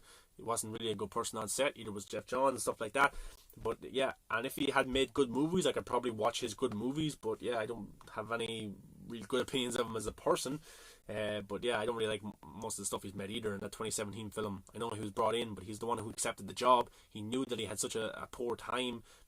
He had less time to make this into a good film. If he did probably get more of a time to shoot the movie, it probably would have looked a little bit better. It probably would have had a little bit of a better story than the 2017 film, but it definitely wouldn't have been up to Man of Steel or Batman v Superman whatsoever, and still would have been a very Marvel-esque Justice League movie, which when DC tried to do that, when they try to be something that they're not, whether it be Batman and Robin, whether it be Justice League, it turns into an absolute misfire and it backfired big time on them. Or even Superman 2 with the Donner cut. So yeah. Hugo goes, and yeah, Christian Bale did gain the weight for Dick Cheney in Vice, or it's called Vice, yeah. It really makes his weight gain for American Hustle look smaller in retrospect. Yeah, Vice is a pretty good movie, and his performance is absolutely brilliant. And he did put on a lot of weight for it. It's unbelievable that he puts on so much weight and then he loses it then, stuff like that, which is pretty interesting. And then American Hustle, I never finished that movie. He has a little bit of a belly in that one as well. Hugo goes, my respect for Joss has gone down just as quick as Bryan Singer, and I liked Bryan more. Yeah, the one with Bryan Singer is kind of a hard enough one as well, isn't it? I haven't really read in big time to the Bryan Singer stuff. I will say that I do like X-Men 1, I do like X-Men 2, I do like Days of Future Past. I don't know what he was doing with X-Men Apocalypse. I do like his X-Men movies. I don't like the Superman movie he did either. Yeah, but his personal stuff and things like that, I didn't read too much into it, but it's not supposed to be that good.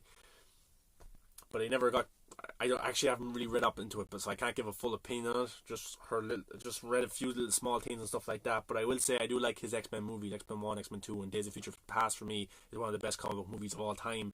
Even though there was some reports that he wasn't really the director of these films.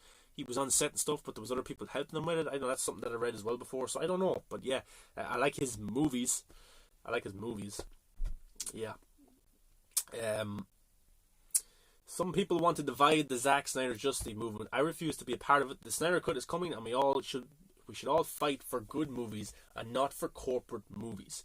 Yeah, so some people want to divide the Zack Snyder Justice League movement. Yeah, look, see, there's a lot of the thing is, look, the positive stuff in the movement outweighed the negative stuff for me, to be honest. The stuff for AFSP, the good stuff that was done towards Zack for the movie coming out and things like that. There's a lot of people in the movement who there's a lot of people who like Zack Snyder movies, who have campaigned for the Snyder Cut, who want to bring negative aspects to things day in and day out on Twitter, thinking that they're in some kind of war, or they're in some kind of, they're doing justice, or they're pushing out the injustice on social media, on Twitter and stuff like that.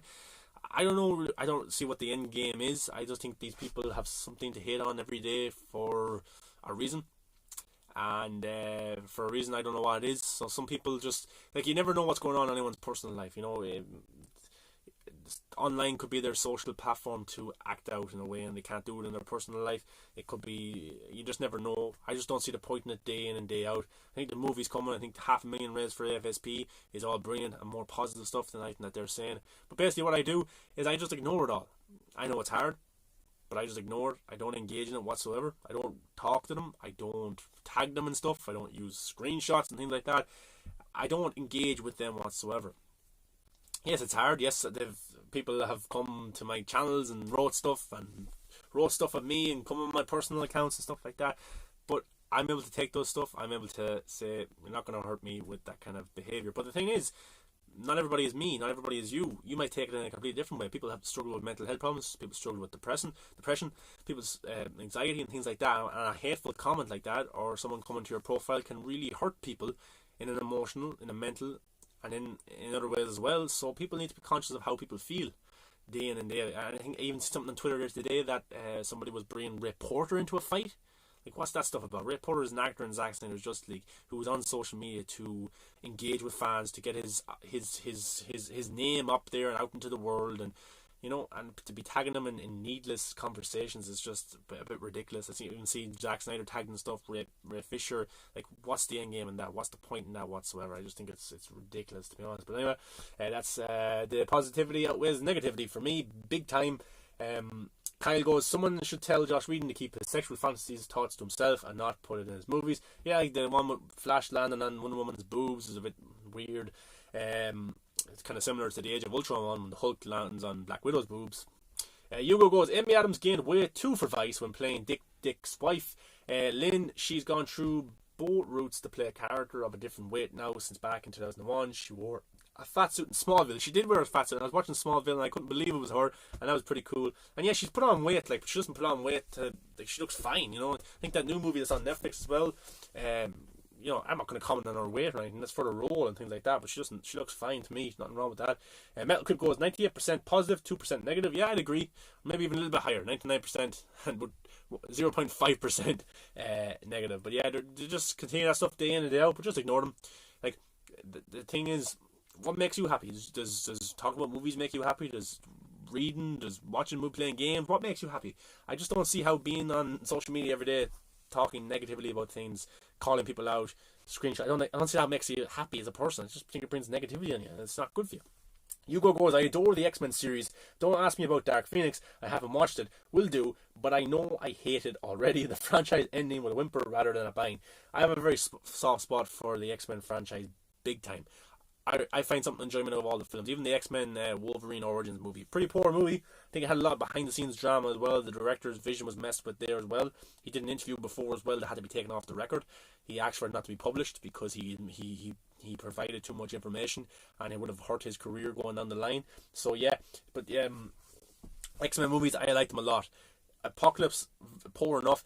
Actually, Dark Phoenix I actually do like Dark Phoenix, and Simon Kinberg gets a lot of hate for making the worst X-Men movie or working a bad X-Men movie, but I think a lot of his scenes were cut, a lot of stuff were cut out because Disney had acquired Fox at that time. The ending was similar to Captain Marvel. They went through reshoots, they changed a lot of stuff that ended up being in the trailers and the TV spots, never ended up being in the movie. So yeah, I think that was pretty poor in his point of view. I would love to see his Kinberg cut of the movie. We're going to be asking for director's cuts for the rest of our lives here, guys. But yeah, I actually do like Dark Phoenix, and for me, it was kind of an emotional ending. For me personally, I got to see it on my birthday, and for someone who has watched the X-Men movies, and look, the X-Men movies are the reason I like comic book movies. They're the reason I like superheroes. They're the reasons I like these characters now even more, and the reason I'm such a big comic book movie fan is because of the X-Men movies. They're the first thing that I got into. The X-Men 1, the X-Men 2, the X-Men 3, the Sam Raimi Spider-Mans. Those are my origins of loving comic book movies, so I have a soft spot for them. And even New Mutants, which isn't the best movie, it was a poor opportunity or missed opportunity, I still like that movie. I like the references that there was even references toward Logan in that movie.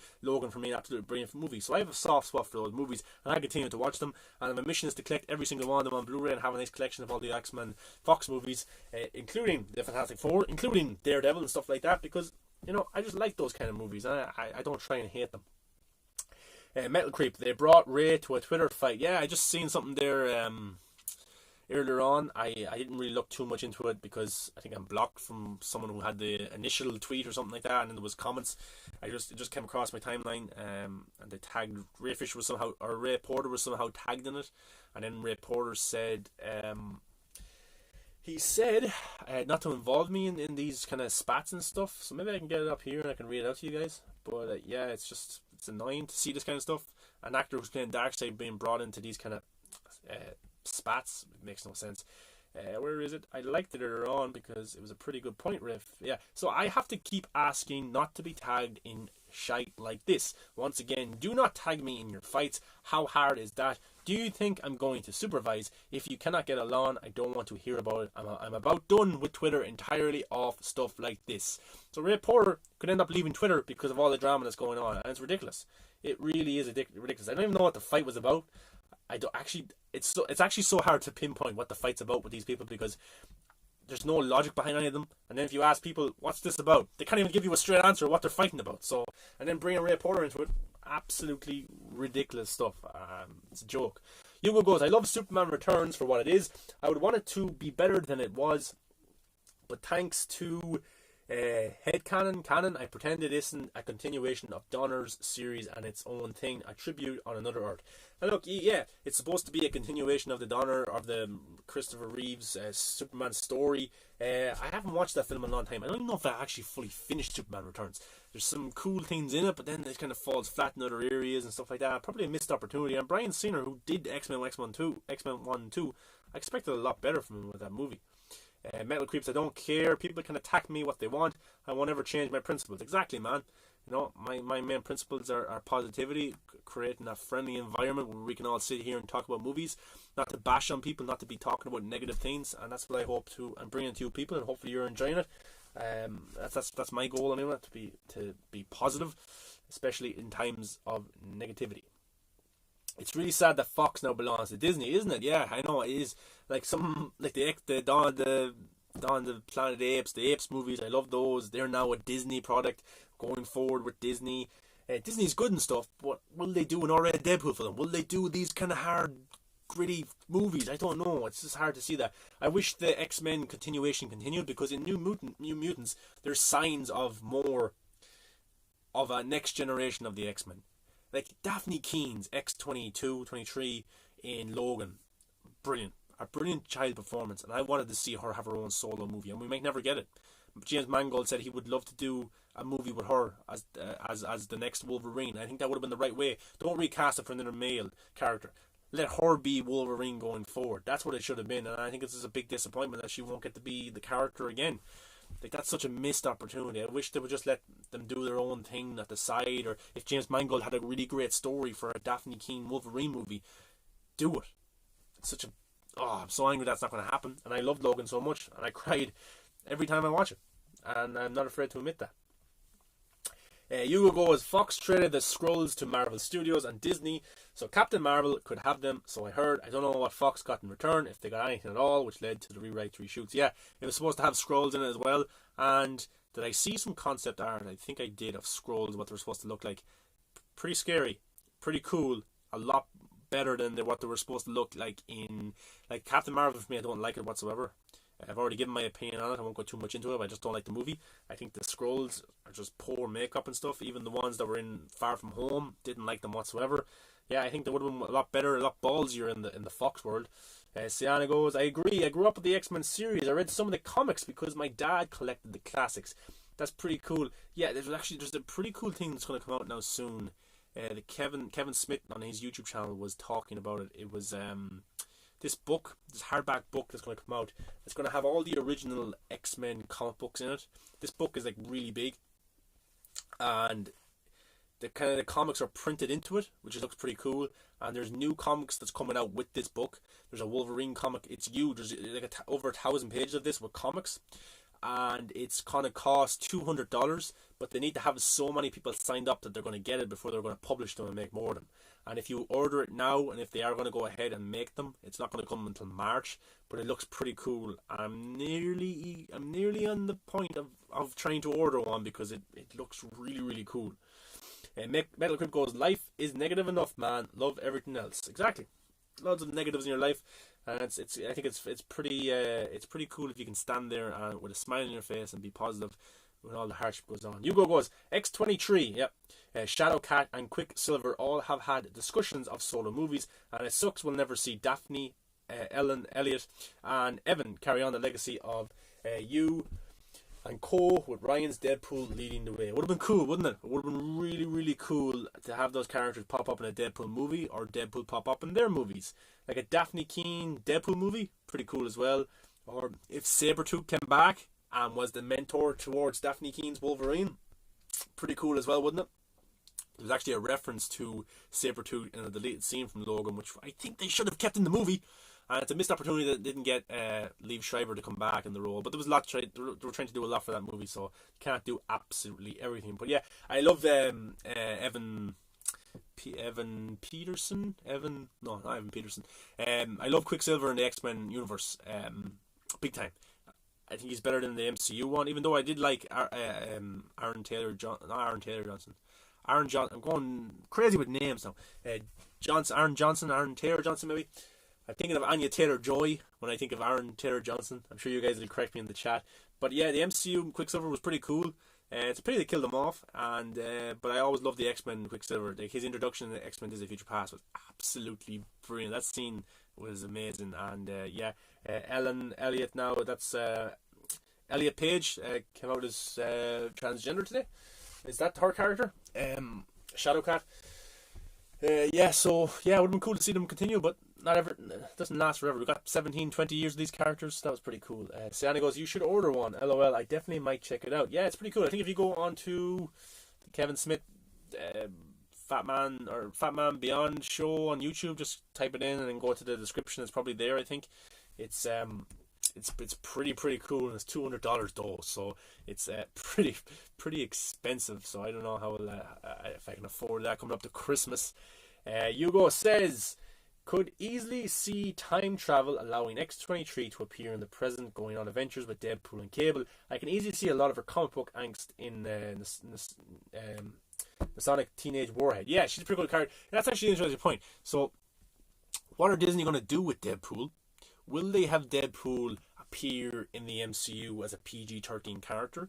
And will the Deadpool solo films be PG-13 and be involved in the MCU? Or will they just do PG-13 Deadpool films that won't interact with the MCU, will just be its own thing? Of course, will references and make jokes about the old X-Men, the MCU and stuff like that. Or will they let Deadpool, and they've said they would, be its own thing, be an R-rated comic book movie, which I hope they need to do, because if it's not R-rated, I don't think it's going to work. And then there's a chance Daphne King could come back. There is a chance. But are they going to do that? Like, would she be a joke? Or I don't know. But Cable was pretty serious. He had some jokes moments in it. But it would be pretty cool to see her come back in a Deadpool. That's probably the only way we could see it come back, Hugo. That's a pretty good point. If she was to appear in a Deadpool 3 or Deadpool 4 or the X-Force or something like that, that'd be pretty cool. But is Deadpool going to tie in with the MCU? Like, Kevin Feige isn't going to let Captain America Thor appear in an R-rated Deadpool movie. He might allow Deadpool to appear, a PG-13 Deadpool appear in the likes of the Thor and Guardians of the Galaxy and stuff like that. But there's no chance that Deadpool is going to be R-rated in the MCU films, and there's no chance that the likes of Star-Lord will come in and be in an R-rated movie. That's just my opinion. I don't think it's going to work. Hugo goes, would have been a great way to have seen X-23 grow up while being around. Negasonic Teenage Warhead. Yeah, that would have been cool. I think the ending of Logan really set it up. It was a good ending for Wolverine, but also a great beginning for her journey as the character of Wolverine, going off with her friends, maybe meeting the New Mutants, and being the leader of that group, and growing up with a new family. So that would have been cool as well. I think that's the way they were going, because it's very similar. The end of Logan is very similar to the end. I probably shouldn't spoil things, actually. See, now everyone's seen New Mutant. I didn't really spoil anything. I'm just saying, like, the ending shots kind of similar. The way certain characters, not every character survives, but the way characters go on a path, go on a new journey. So I think Daphne Keen's character could have met other characters big time. Hugo goes, I honestly think Once Upon a Deadpool, that PG-13 12A version of Deadpool 2 would have worked as its own thing, rather than Wade telling the events of Deadpool 2 again without the same explicit contents. And see, that's the reason that I'm not interested in the PG-13 Deadpool movie, because that movie, the PG-13 Deadpool, the Christmas special one they did, didn't work for me. I sat down to watch it. I said, okay, it still might be funny, Ryan Reynolds, Deadpool and stuff, but they took away everything that made Deadpool 2 brilliant. And Deadpool 2 for me is one of the best comic book movies ever made. It's in my top 10. And what they did with that Once Upon a Time in Deadpool, it ruined it for me a little bit. And I didn't want to see a PG-13 Deadpool because I don't think it's going to work. They took away all the gore, the best jokes and things like that. You know, I didn't like it. Now, if they started with us writing the script saying, okay, it's PG-13, this is a Deadpool movie, could they make a good movie? Yeah, of course they could make a good movie. Could they make an enjoyable, funny movie? Of course. But I think audiences are kind of have it in their brain now that this movie, Deadpool talks this way, he acts this way, he kills people this way, and then if they go into a Deadpool 3 and it's completely different, it might turn people off. You know, so I think they have to go in an R-rated direction with the character again. Hugo goes, that way you could have PG-13 Deadpool and an R-rated Deadpool. yeah, I think it could work. Have an R-rated Deadpool on his own, tell his own story, have his movies, but also you could have a PG-13 Deadpool appear in the MCU. And yeah, doesn't have to reference his solo movies, but have him appear. It would be funny to see him intertwine with Star-Lord or Thor or Spider-Man. Kyle goes, how long have you been a wrestling fan? Since WrestleMania 23, so 2007 I started watching wrestling properly. I watched it a bit in 2004, 2005 when I was a kid and stuff like that. I knew who Brock Lesnar was, Hulk Hogan, The Rock, wrestlers like that. But 2007 was when I really started to watch it, me and my brother. Yeah, so for years, big wrestling fan. Kind of went off it then, going into high school, secondary school, and stuff like that. But I always kept up with what's going on. Sometimes I watched it and stuff. I always watch the Royal Rumble every year. I always watch WrestleMania every year. So yeah, I'm still a wrestling fan. I love I love the sport a lot. I love the athleticism and the way the athletes are built and how to look after themselves and things like that. Absolutely amazing stuff. True injuries, true on the road a lot. So yeah, I'm still a wrestling fan. I try and check it out as much as I can, but it's very hard to watch it daily or weekly and stuff like that. Tony Movie Chappie goes, anime series that you definitely need to watch is Cowboy Bebop and Dragon Ball Z. Man, you have loads of movie recommendations that I need to check out, and I appreciate that big time. I definitely will be checking out a lot of these stuff that you give me because I want new stuff to watch, and I definitely need to get into anime. Hugo goes, both audiences benefit. MCU adventures for the family and Fox first shenanigans for us teens and adult fans, with Deadpool just using time travel to universe hop if he met Doctor Strange. Yeah, that's the way they should go, and it'd be pretty cool. Like Josh Brolin's Cable as well could still live on in the MCU. That'd be pretty cool. And yeah, I think that's the direction they need to go. Definitely 100%. Kyle goes, awesome man. I've been a wrestling fan my whole life. That's great. That's great, man. It's great entertainment as well. Sit down and watch these wrestling storylines. Probably my favorite wrestler of all time would be John Cena. I think he is the best of all time. I also loved Shawn Michaels, Edge as well. Undertaker. Actually, I take that back. John Cena's one of my favorite of all time. The Undertaker is the best of all time, who recently retired.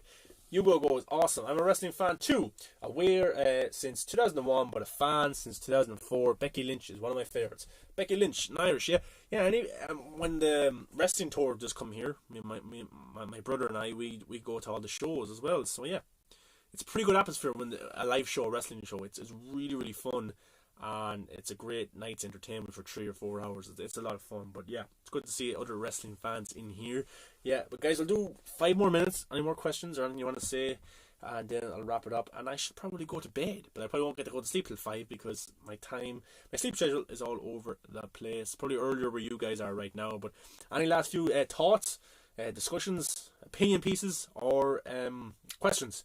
Put them into the chat and then I can go. And I thank very much. Thanks everyone for being here tonight. Really good engagement and a lot of fun. There's no other new movie news going on right now in the world. COVID is just really hitting all the news big time. Did you guys see the kind of Fortnite, the new Fortnite thing they're doing with the Avengers and what's that kind of villain called?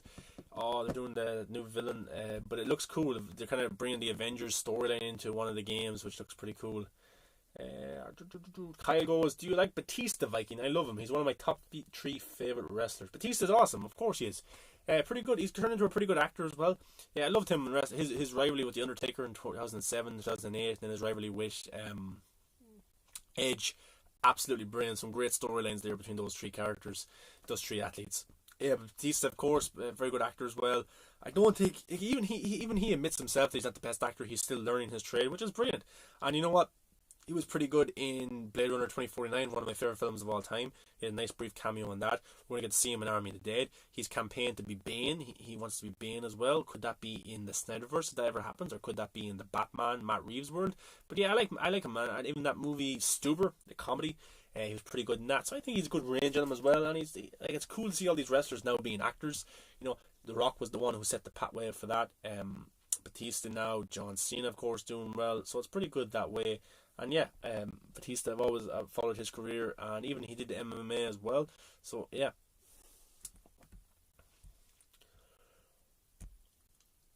Hugo goes, pick one. Hugh Jackman shoot small cameos after Logan for other X-Men movies up to New Mutants, or Jared Butler as MCU Wolverine, and he's more of a supporting character in most films to give to other. Look man, I'm always going to pick Hugh Jackman. One of the best comic book character portrayals of all time. Absolutely brilliant. It's a pity that he's retired, and I hope someday he comes back to the role. That'd be pretty cool. But yeah, I would pick him as cameos, definitely, to appear.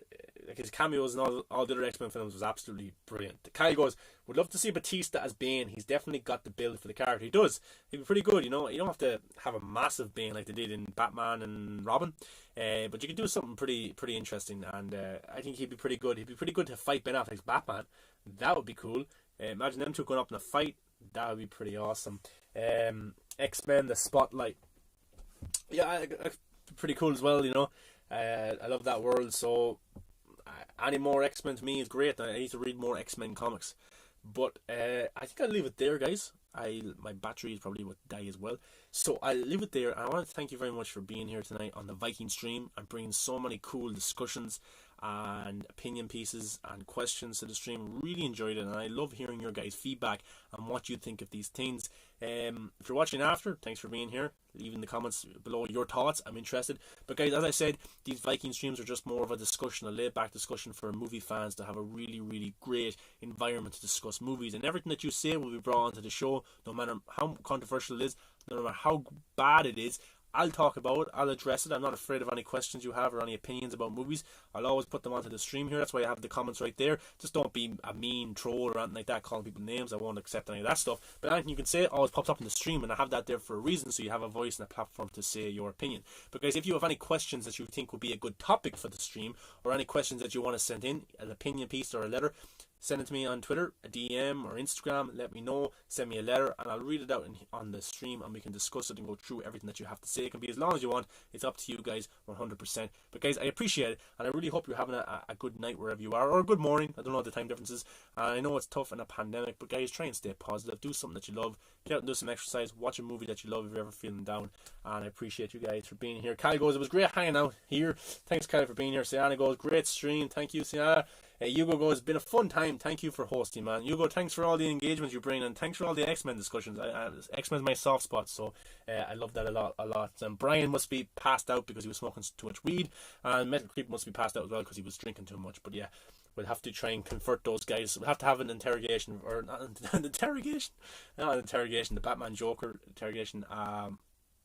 What's that thing called where you bring someone in and you're like, an intervention? That's it, yeah.